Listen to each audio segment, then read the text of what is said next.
Welcome to the Penny Forward podcast.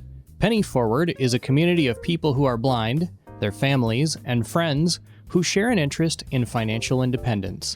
Join us now as we meet people like us who are working towards their own success. This is part 2 of a 2-part interview with Billy and Nancy Irwin. In part 1, we learned about their early lives and careers and how they met. In part 2, we are going to hear more about their careers and what it was like for them to move and to buy their first home all at the same time.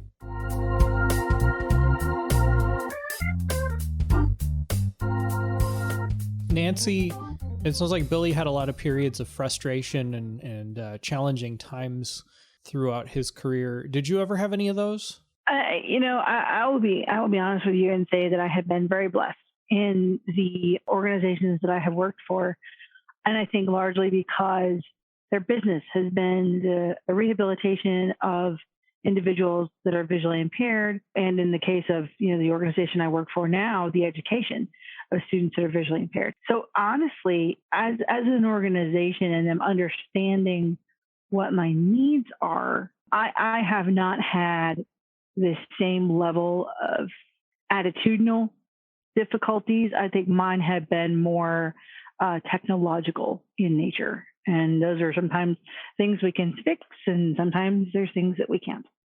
One thing that Billy alluded to is that I went back to get a master's degree. After spending 18 months with Commission for the Blind in South Carolina, I was recruited to come work for the School for the Blind, kind of where it all started. And what was actually really funny is I didn't realize I was being recruited.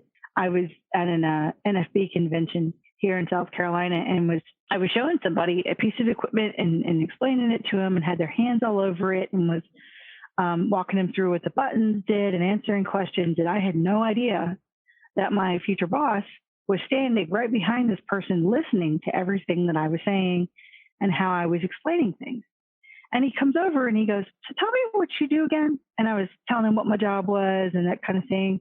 And he's like, "Okay." And he goes, we may need to have a conversation. And I'm like, okay. I didn't realize that I had been recruited until a buddy of mine that I work with leaned over to me and goes, "Hey, I think you were just recruited for a job." And I was totally surprised. Really? I was just explaining things. And that's me. I just like sharing information and helping people to understand things. I think that's why I'm a teacher now, because it's just what I do.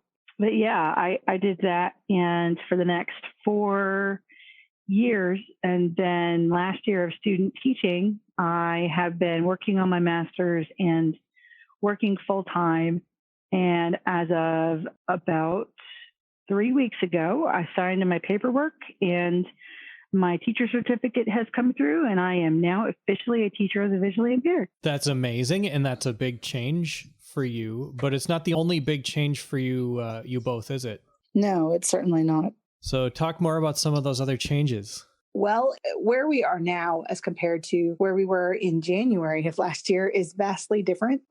January of last year, I was in the middle of student teaching, and Billy had just been let go from a temporary contract job that he had. And we were really uncertain about what our future was going to look like. Obviously we go into March and the pandemic hits into full swing, and I'm at home now and doing my job virtually, which actually I made it work. Teaching kids technology skills, as long as they have the equipment in front of them and you have the equipment in front of you, actually seemed to work pretty well for me.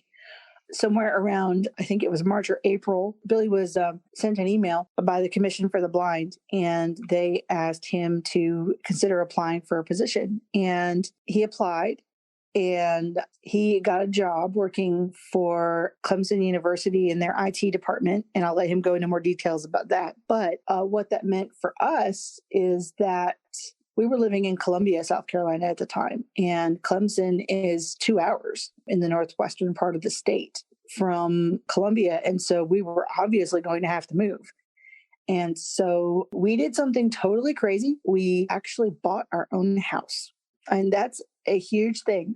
We've never owned our own home before. We've rented either apartments or, a house in the last couple of years. And, now our names are on the paperwork, and, it's kind of amazing, that we're in a point of financial security now, where he has a good stable job and I have a good stable job. And in a year that was so awful for so many, we got so many blessings out of this last year.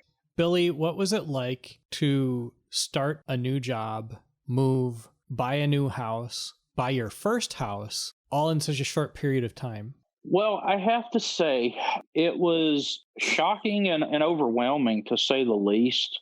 In March of 2020, I applied for the job, but I honestly did not have high hopes. At this point, I had been rejected in so many jobs. I had really just about given up. I was really depressed about it, and I was almost to the point of resigning to the fact that I guess I'm just going to have to draw Social Security the rest of my life. And that's not what I wanted. There was still a burning fire in me, albeit that it was burning very dim. So I applied for the job. And a few weeks later, I get an email. It actually was in my junk folder. And it says, your assessment is ready. And it didn't have any identifiable information on it.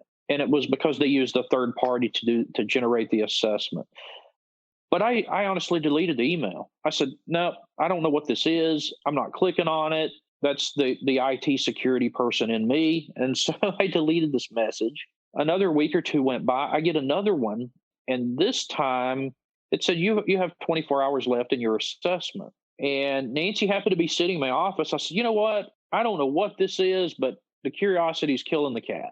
So I clicked it, and the web page loaded, and it identified it as an exam from Clemson University. I'm like, wow, But again, didn't really set my hopes very high. And I took the exam, didn't hear anything for a while. And I guess another week or two went by, and I get a phone call from somebody in human resources that says, hey, we'd like to schedule an interview with you. And at that point, I'm like, okay, that's a good sign. I must have passed the test. I felt good about the test when I took it, but I don't know, my confidence was shot at that point. So it dawned on me. I said, well, I know somebody that kind of works in the IT department at Clemson. Let me give my contact a call. And I told him who I would be interviewing with. And he says, well, I'm actually sitting right across from that guy. And he says, you know what? You were the second highest score on that exam. And they really like you. Just go nail it in the interview. I did a panel interview with them. I later found out that immediately they liked my personality. So a week after the interview, they offered me the position, and they offered me the position at the highest pay that they could possibly extend to me, which was even more crazy. And then to top it off, after I accepted, the manager calls me and he says, I want to tell you that the pay that you're getting. And at this point, when he said that, I'm thinking, oh boy, they're going to change it in the negative. He says, there's built-in overtime. And so your salary is actually going to be 12 or so grand higher than where you are and what you accepted. And at this point, I'm just, okay, I'm shocked a little bit. And so then the onboarding process begins. And what is so amazing about the story for me is how easy and accessible Clemson University made this process. They went above and beyond what our other state agencies that serve blind people even do. They just bent over backwards to make sure that all the training and onboarding paperwork, everything was accessible. And if it wasn't, they helped me get through that process. Now that we've approached me being there, this coming week makes 8 months, and they have just done everything they can to make sure that I am comfortable, that I am happy. The thing that I take away from this experience and would share to other blind people that are struggling with employment, if you want it bad enough, then whatever you do, you will find a way not to completely give up, even in your darkest, worst moment. And having Nancy in my life as a support system to lean on, I think really helped make that possible. We jokingly have a picture of two rocks, a smaller rock leaning against a bigger rock, but they're both leaning towards each other, holding each other up. And I think that is how our story really fits.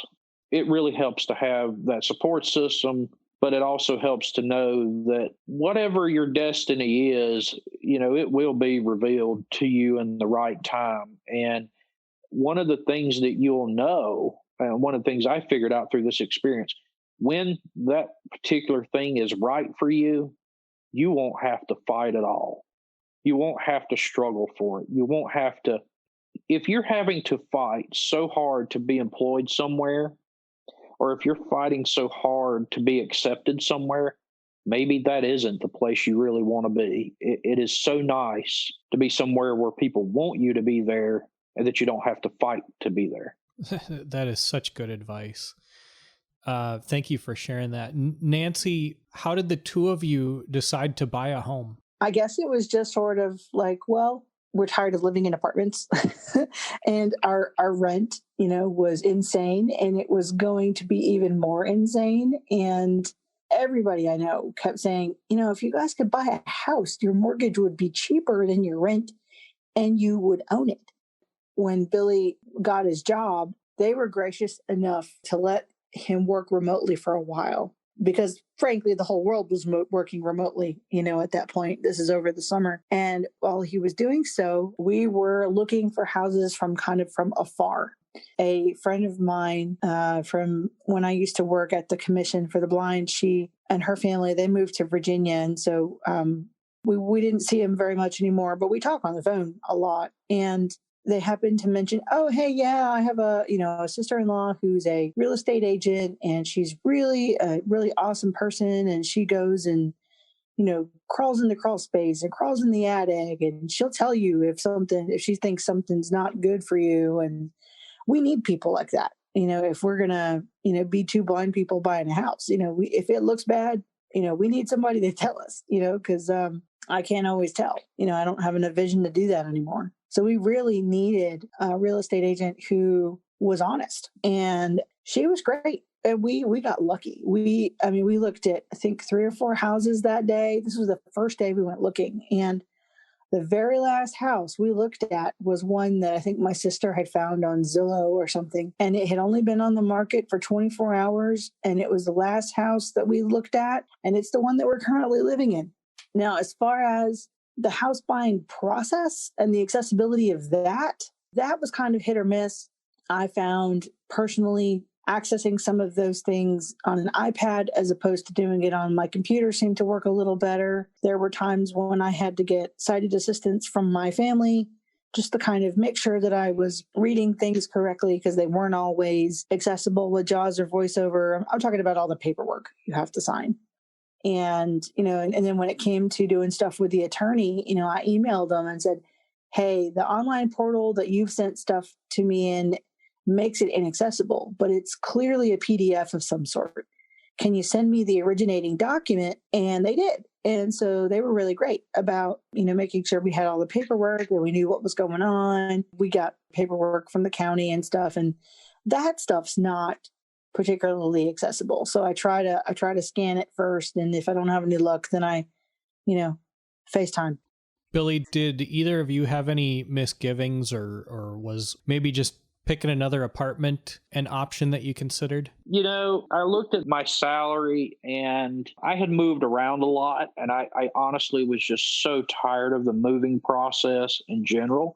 But financially, we both really sat down and looked at this and go, we're in our late 30s. Hey, I'm not. Well, you're mid 30s, lucky you. But we really just decided that, paying 13, 14, sometimes $1,600 a month for something you don't own. And with my amateur radio hobbies and our dogs are a very big part of our life. And we wanted a fenced in yard so that they could roam free. And, we eventually want kids. And so we wanted something that was going to fit our needs.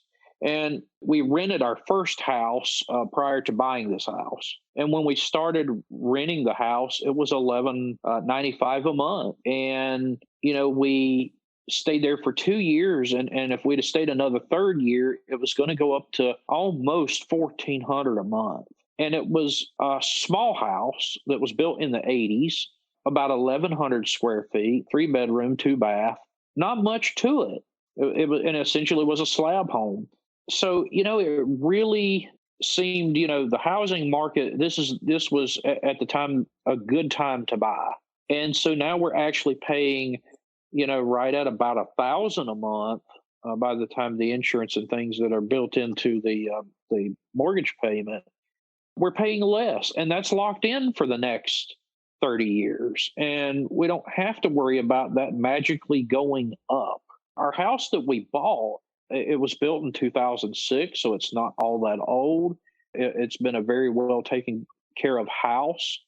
It feels new to us. It still has a new look to it. They're actually still building houses in our neighborhood, so it's a quiet neighborhood. We're really happy with that. We're happy with our neighbors and that sort of thing. But from that financial component, it's a more energy efficient house. So our power bill, mind you, with all the IT equipment I have running, was approaching $450, $500 a month, especially in the summertime. Our power bill is half that now. It's staying below $250.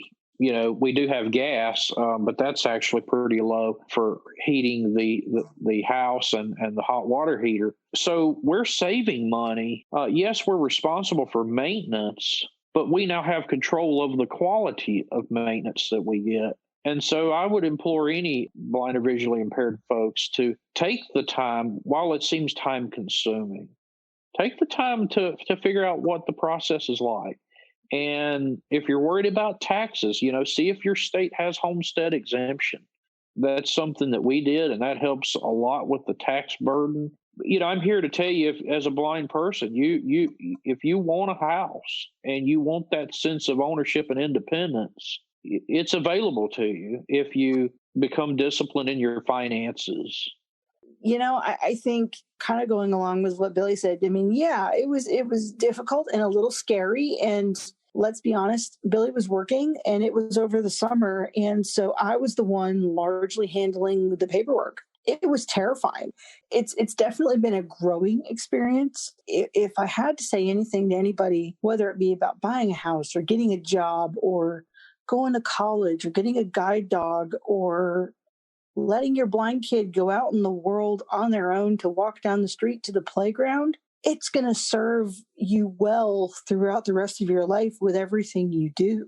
I use the analogy of stepping off the curb and crossing a street. Yeah, I could get flattened by a car, but if I don't step off the curb, I'm never going to go to the next block and see what's there. And, that's kind of how life is like. Well, I also would add, I think you need to learn how to fail so that you can also learn how to succeed. Well, and also the learning to pick yourself back up when you fail, like that's hard and it's scary. But it's that adage of getting back up and doing it again, because if you don't pick yourself up, nobody else is going to.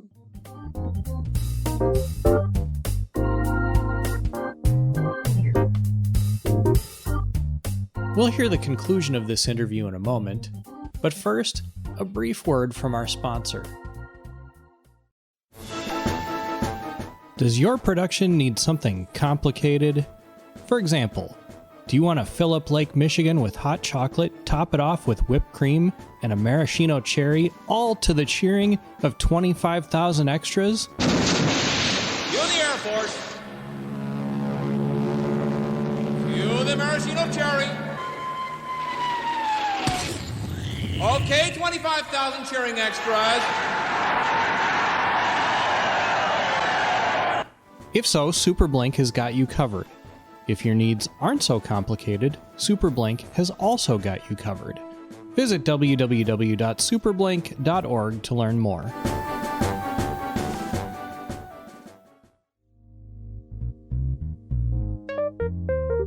Do you have a success story you'd like to share on the air? Leave us a message at 952-856-0313.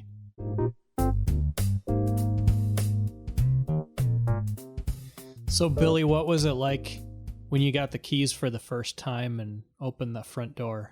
It was really nice. For those who know me and for those who don't, I have a collection of server racks, and I wanted my garage to be a data center, and thus I've turned it into such. So much so that I've had special air conditioning put in for the IT equipment. I've had special electrical put in to sustain the power for the servers, and they're on their own breakers and extra panels and things of that nature. So it was really exciting to now say, this is ours. We own this, and we can do what we want with it. We can make it fit our needs. Were there any negative reactions from people when you said this is what we're going to do? It wasn't so much negative as, are you sure? Are you sure you're ready to take on this type of responsibility? Are you sure you're ready for there's not going to be a maintenance number you can call when X, Y, and Z happens. And, you're not going to have, the security and the safeguards you had when you were renting. And so, we kind of used the house that we were renting sort of like a testing lab, like a place to practice. It was a really cool learning experience. So I'll be honest with you, by the time it came to buying a house, I felt ready. So I'm going to throw this out to the two of you, and you can fight over the answer if you want. What's next for you as a couple? Oh, boy. Wow. I think really after we find ourselves, me being in this job for a year, which will be in June, I think that at this juncture, I think we're just going to take a vacation a little bit and just... Yeah, I could use one. Because while all these great things have happened, and we're very blessed and very thankful for those things to happen, it's been fast-paced. Been a lot of catching up to do. I intend on putting me a ham radio tower in my backyard at some point soon. I want to add some insulation to the garage for the IT equipment, so I want to pay a contractor to do that. But really, we didn't get to do our 5th wedding anniversary as I would like to have seen it done, because we were actually in the middle of all this process. I mean, our world had just been, I don't want to say turned upside down, but it had definitely taken a hard right turn. Now that we've kind of settled into this is actually reality, we're here to stay, things have leveled off, I think this will be her first summer that she's had in several years of not having to take classes, not having to do anything. And because of the work schedule I have, I get a lot of time off. And so I think I'm going to indulge in some sort of a vacation type trip, just where she and I can go and kind of deflate and just enjoy ourselves and not have to be thinking about everything that has happened, albeit good. We can just kind of say we did it and kind of celebrate in it and really enjoy it. So it's really interesting what the next challenges will bring. I'm hoping at some point to, my job, I never did actually share what my job is with Clemson, but I am a senior network technician for our network operations center. So I work at our data center, and they've already indicated an interest in potentially having me move into the server systems admin space. And so I'm hoping in the next year or two that I will be promoted into that space where my specialty is, and see what other challenges, are placed in front of us and opportunities. There could always be an opportunity that we may sell this house. I hope not, but, that we may find something that is bigger and better. Life is always changing, and the only thing that stays the same is everything keeps changing. Yeah, I'm not gonna lie. I'm looking forward to June. I think I'm working until either the 11th or the 16th. I can't remember, because one of my districts didn't start until sometime in September, and so I'm really, really looking forward to the end of the school year with working with everybody virtually, or some kids I am able to go travel and see. That's changed the way my work functions and how I do what I do. And so it's a lot of hard work. And with my new added responsibilities of being a teacher of the visually impaired, it's just different. And I think, I worked all summer on my master's thesis, and I presented my paper in the morning and the movers showed up in the afternoon. So it was kind of nuts. And it has really been nonstop since probably January of 2016 when I first started my master's degree. And I've been working full time. And so I am looking forward to some space to just kind of wind down, just to kind of decompress a little bit. But I personally, it's kind of funny that Billy's thoughts are about, the house and making improvements to it. My personal thought is to figure out whether I can physically have children or not. I haven't been able to do that and really dedicate as much time to that as I would have liked to for time reasons, financial reasons, over the last several years. And let's be honest, I'm going to be 35, this year. And,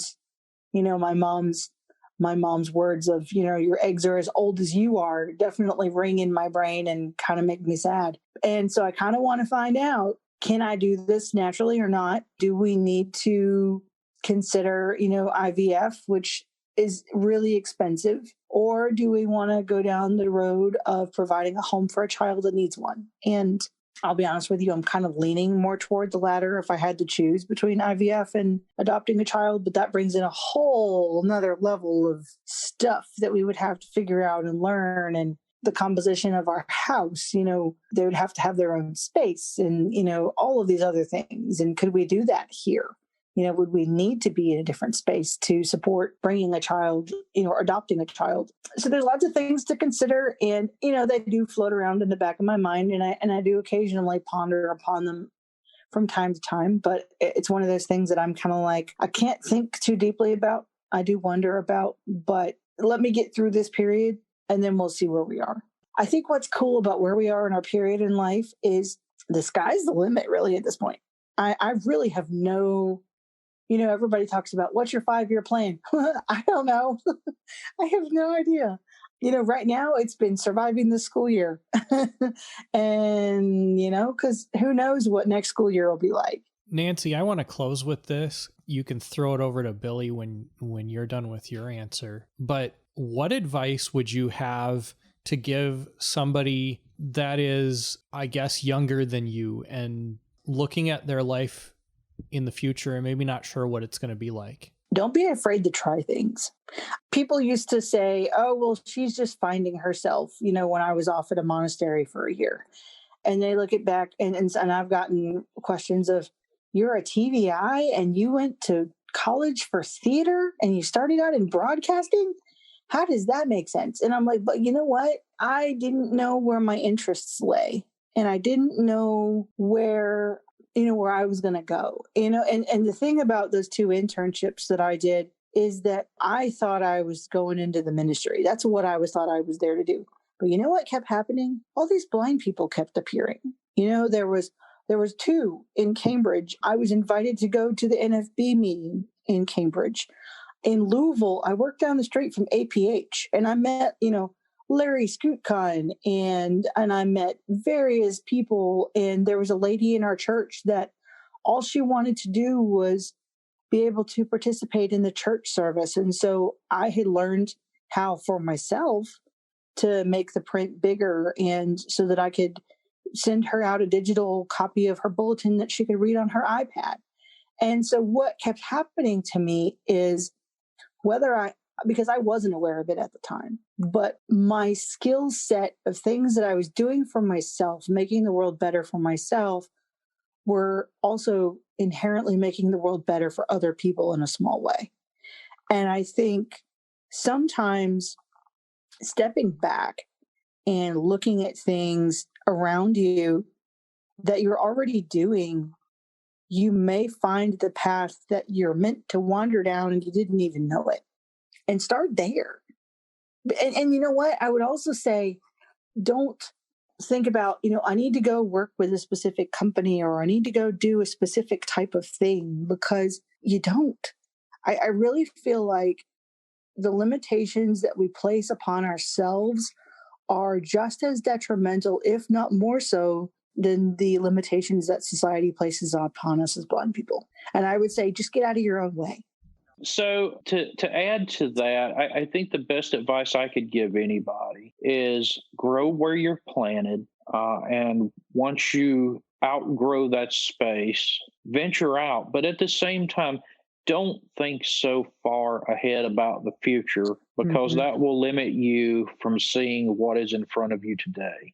Enjoy every day.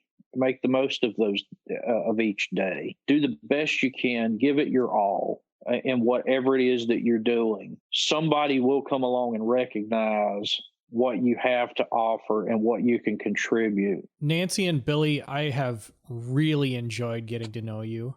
And I want to thank you for telling us all about your life and your successes and failures. And I hope that we can have you back on another time, maybe after you have kids, and find out about what that's like. Thanks for being here. I really appreciate it.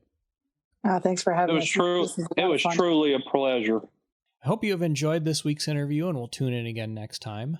But first, sometimes persistence really does pay off. A woman I know saw an unrecognizable charge from a state government agency on her PayPal account recently. Needless to say, this scared her a little bit. She contacted PayPal to alert them of the charge and that there might be possible fraud, and they told her that they didn't see any signs of fraud and she was going to have to pay the charge anyway.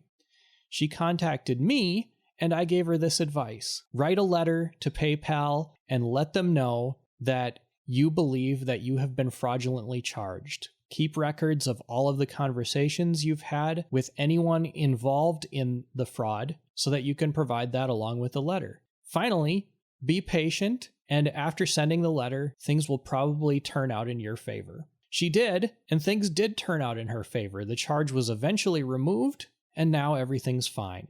Being persistent was something that really paid off in her case. That concludes this episode of the Penny Forward podcast. Penny Forward is a community of people who are blind, their families, and friends who share an interest in financial independence. Join us, and we will work together to avoid financial obstacles and target our goals. To learn more, visit www.pennyforward.com. Until next time, I'm Chris Peterson. Thanks for listening.